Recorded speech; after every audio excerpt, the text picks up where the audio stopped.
Sir ಇದಾದ್ಮೇಲೆ ಮತ್ತೆ ರಣಧೀರ ಸಿನಿಮಾಗೆ ಶಂಕರ್ ನಾಗ್ ಸರೇ ಹೌದು ರೆಫರ್ ಮಾಡ್ತಾರಂತೆ ಹೌದು ಅದನ್ನ. ಪುಷ್ ಕೊಟ್ಟರು ಅಂದ್ರೆ ನನಗೆ. ಯಾಕಂದರೆ ಅವಾಗೆಲ್ಲ ಒಂದು ಸ್ವಲ್ಪ ಇತ್ತದು ಏನು ಆರ್ಟ್ ಮೂವೀಸ್ ಅಥವಾ ಒಂದಷ್ಟು ಟೈಪ್ ಆಫ್ ಮೂವೀಸ್, ಆಮೇಲೆ ಒಂದಷ್ಟೆಲ್ಲ ಕಮರ್ಷಿಯಲ್ ಕಮರ್ಷಿಯಲ್ ಮೂವೀಸ್ ಅಂತ ಒಂದು ಒಂಥರ ಬ್ರಾಡ್ ಕ್ಯಾಟಗರೀಸ್ ಇರ್ತಾಯಿತ್ತು. ಸೊ ನಂದಾಗ ಮಲ್ಗುರಿ ಡೇಸ್ ಆಗಿದೆ, ಹಿಂದಿಯಲ್ಲಿ ಅಗ್ನಿಪಥ್, ಅಮಿತಾಬ್ ಬಚ್ಚನ್ ಅವ್ರ ಜೊತೆ ಅಂದರೆ ಅವರ ಯಂಗರ್ ಪಾತ್ರ ಮಾಡಿದ್ದೆ, ಇನ್ನೊಂದೆರಡು ಹಿಂದಿ ಫಿಲ್ಮ್ ಮಾಡ್ತಾಯಿದ್ದೆ. ಸೊ ಒಂದು ಅನಿಲ್ ಕಪೂರ್ ಅವ್ರ ಜೊತೆ ಬೇನಾಮ್ ಬಾದ್ಶಾ, ಆಮೇಲೆ ಸನ್ನಿ ಡಿಯೋಲ್ ಅವ್ರ ಜೊತೆ ವಿಶ್ವಾತ್ಮ. ಅದಕ್ಕೆ ಮುಂಚೆನೇ ನಾನು ಉತ್ಸವ್ ಗಿರೀಶ್ ಕಾರ್ನಾಡ್ ಅವ್ರ ಡೈರೆಕ್ಷನಲ್ಲಿ ಆಲ್ರೆಡಿ ಆ್ಯಕ್ಟ್ ಮಾಡಿದ್ದೆ. ಸೊ ಈ ಒಂದು ಸನ್ನಿವೇಶದಲ್ಲಿ ಇದೊಂದು ಆಪರ್ಚುನಿಟಿ ಬಂದಾಗ, ಆಗ already Premaloka super duper hit ಆಗಿತ್ತು. ಬಟ್ ನನ್ನ ಪಾತ್ರ ಇದರಲ್ಲಿ ಇನ್ನೂ ಅಷ್ಟು ಸ್ಪಷ್ಟತೆ ಗೊತ್ತಿರಲಿಲ್ಲ ನನಗೆ. ಬಟ್ ಅಂದರೆ ರವಿಚಂದ್ರನ್ ಅವ್ರದ್ದು ಫುಲ್ ಕಮರ್ಷಿಯಲ್ಲು, ಸ್ವಲ್ಪ ನನ್ನ ಡೈಲಾಗೆಲ್ಲ ಸ್ವಲ್ಪ ಸ್ವಲ್ಪ ಪೋಲಿತನ ಇರುತ್ತೆ, ಅದು ಇದು ಅಂತೆಲ್ಲ ಸ್ವಲ್ಪ ಏನೋ ಮಾತುಕತೆ ಇತ್ತು. ಶಂಕರ್ ನಾಗ್ ಅವರು ಕ್ಲಿಯರಾಗಿ ತಲೆಗೆ ನಾನು ಇನ್ನೂ ನಿನ್ನೆ ಮೊನ್ನೆ ಮಾತಾಡ್ದಾಗಿದೆ, ಸಂಕೇತಲ್ಲಿ ಅವರು ರೆಕಾರ್ಡಿಂಗ್ ಸ್ಟುಡಿಯೋ ಅಲ್ಲಿ, ನೋಡು ನೀವು ಒಬ್ಬ ಆ್ಯಕ್ಟರ್ಗೆ ಇದಕ್ಕಿಂತ ಒಳ್ಳೆ ಆಪರ್ಚುನಿಟಿ ಇನ್ಯಾವುದೂ ಸಿಗಲ್ಲ. ನಿನ್ನ ಕಲೆ, ನಿನ್ನಲ್ಲಿರೋ ಬೇರೆ ಬೇರೆ ಒಂದು ವಿಭಿನ್ನತೆಯನ್ನು ತೋರಿಸ್ಬೇಕು ಅಂದರೆ ಈ ಥರ ಪಾತ್ರಗಳು ಸಿಗೋದು ಕಷ್ಟ. ಸಿಕ್ಕಿರುವಾಗ ನೀನು ಅದು ಎರಡೂ ಕೈಯಲ್ಲಿ ತೊಗೊಂಡು ನೆಕ್ಸ್ಟ್ ಲೆವೆಲ್ಗೆ ತೊಗೊಂಡು ಹೋಗೋದೆ, ಅದೇ ನೀನು ಒಬ್ಬ ಆ್ಯಕ್ಟ್ರದ್ದು ಒಂದು ಎಬಿಲಿಟಿ. ಹೀಗೆ ಇರಬೇಕು ಹಾಗೆ ಇರಬೇಕು ಅಂತಂದರೆ ನೀನು ವರ್ಸಟೈಲ್ ಆ್ಯಕ್ಟ್ರೇ ಅಲ್ಲ. ಆ ಧೈರ್ಯದ ಮೇಲೆ ಬಟ್ ಅದು ನೋಡಿ ಅದೊಂಥರ ರವಿಚಂದ್ರನ್ ಅವ್ರಿಗೂ ನಾನು ಎಷ್ಟು ಥ್ಯಾಂಕ್ಸ್ ಹೇಳಿದ್ರು ಸಾಲಲ್ಲ. ಯಾಕಂದರೆ ಯಾವ ಒಬ್ಬರು ಇಷ್ಟು ದೊಡ್ಡ ಒಂದು ಸ್ಟಾರ್ ಒಬ್ಬ ಚೈಲ್ಡ್ ಆ್ಯಕ್ಟರ್ಗೆ ಅಷ್ಟೊಂದು ಸ್ಪೇಸ್ ಕೊಟ್ಟು, ಅಷ್ಟು ಸೀನ್ಗಳು ಕೊಟ್ಟು, ಅಷ್ಟು ಡೈಲಾಗ್ ಕೊಟ್ಟು ಆ ಒಂದು ಆಪರ್ಚುನಿಟಿ ಕೊಡೋದಿದೆಯಲ್ಲ, ಅಂತ ದೊಡ್ಡ ಹೃದಯತನ ಲೀಡ್ ಸಾಂಗ್ ಕೊಟ್ಟು ನನ್ನ ಕೈಲೇ ಆಡಿಸಿದ್ರು ಹಂಸಲೇಖ ಅವರು.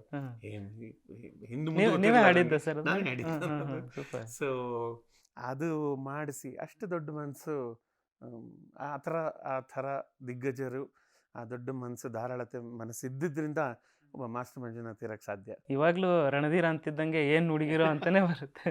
ಎವರ್ ಗ್ರೀನ್ ಸಾಂಗ್ ಸರ್ ಅದಕ್ಕೆ. ಅದು ಚೆನ್ನೈಯಲ್ಲಿ ಆಗ ರೆಕಾರ್ಡಿಂಗ್ ಆಗಿದ್ದು. ಸೊ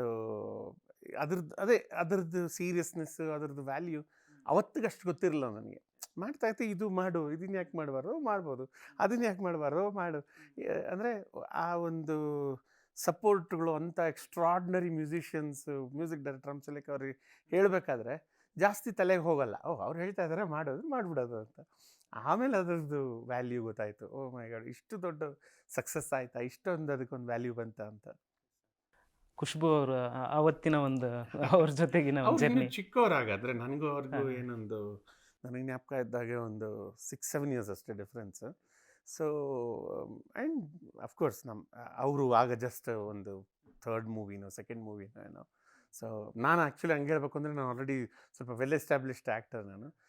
ಅವ್ರಿಗೆ ನಂದು ಅವ್ರದ್ದು ಏನು ಒಂದು ಫ್ರೆಂಡ್ಶಿಪ್ ಅಂತಂದರೆ, ಅವರು ಸ್ವಲ್ಪ ತೊಂದರೆ ಕೊಡ್ತಾಯಿದ್ದು ಜಾಸ್ತಿ ನಾನು. ಯಾಕಂದರೆ ಏನೋ ಟ್ರಬಲ್ ಮಾಡೋದು, ಸೆಟ್ಟಲ್ಲಿ ರೇಗಿಸೋದು ಅಥವಾ ಆ ಥರ ಏನೋ ಒಂದು ಮಾಡ್ತಾಯಿದ್ರು. ಅವರು ಸ್ವಲ್ಪ ಭಾಷೆ ಇಲ್ಲಿ ಇದು ಆಗ್ತಾ ಅವಾಗ ಇನ್ನೂ ಅಷ್ಟು ಬರ್ತಾ ಇರಲಿಲ್ಲ.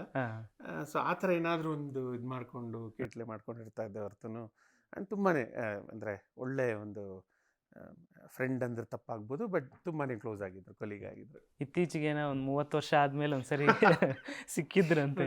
ಮದುವೆ ರಿಸೆಪ್ಷನಲ್ಲಿ ನಮ್ಮ ಕುಮಾರ ಬಂಗಾರಪ್ಪ ಸರ್ ಅವ್ರದ್ದು, ಅವರ ಮಗಳ ಅಥವಾ ಮಗಂದು ಮರ್ತೋದೆ, ಅವ್ರದ್ದು ಮದುವೆ ರಿಸೆಪ್ಷನಲ್ಲಿ ನಾನು ಹೋಗಿದ್ದೆ.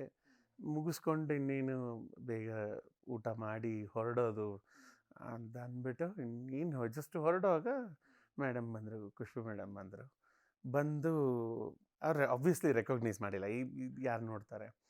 ಸರಿ, ಏನೋ ಫೋನಲ್ಲಿ ಏನೋ ಇದ್ದರು, ಬಟ್ ಅವರ ಜೊತೆಗಿರೋರು ಇಬ್ಬರು ಆ ಟೈಮಿಂದನೂ ಅವ್ರ ಸೇಮ್ ಅವರೇ ಇದ್ದಾರೆ. ಇನ್ನೊಬ್ರು ಲೇಡಿ ಮತ್ತು ಇನ್ನೊಬ್ರು ಇರ್ತಾರೆ.